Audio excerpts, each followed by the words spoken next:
Good day guys, in this video I'll show you how to enable XMP in your BIOS. So if you want to increase your RAM's speed, this is how it's done.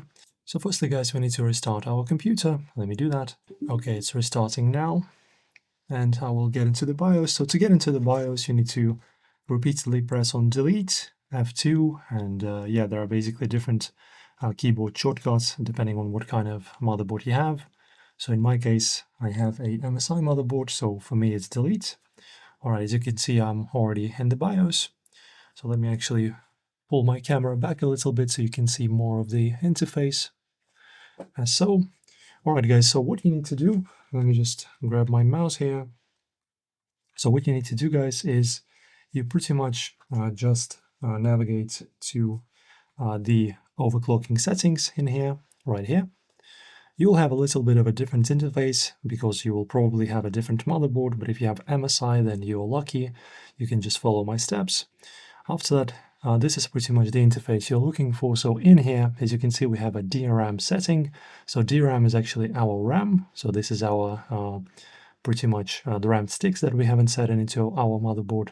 So as you can see, for me, Expo is already enabled. So you probably think why Expo and not XMP?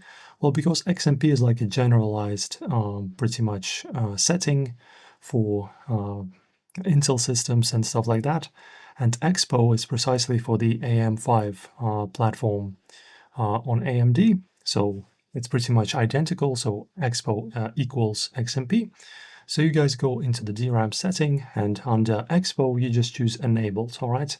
And after that, when you set it to enabled, your RAM will pretty much run on the same speed as it's written on the website that you bought it from, right? So for example, if my RAM is, as you can see, 6000 megahertz, so it's also written as the same on the website where I bought it.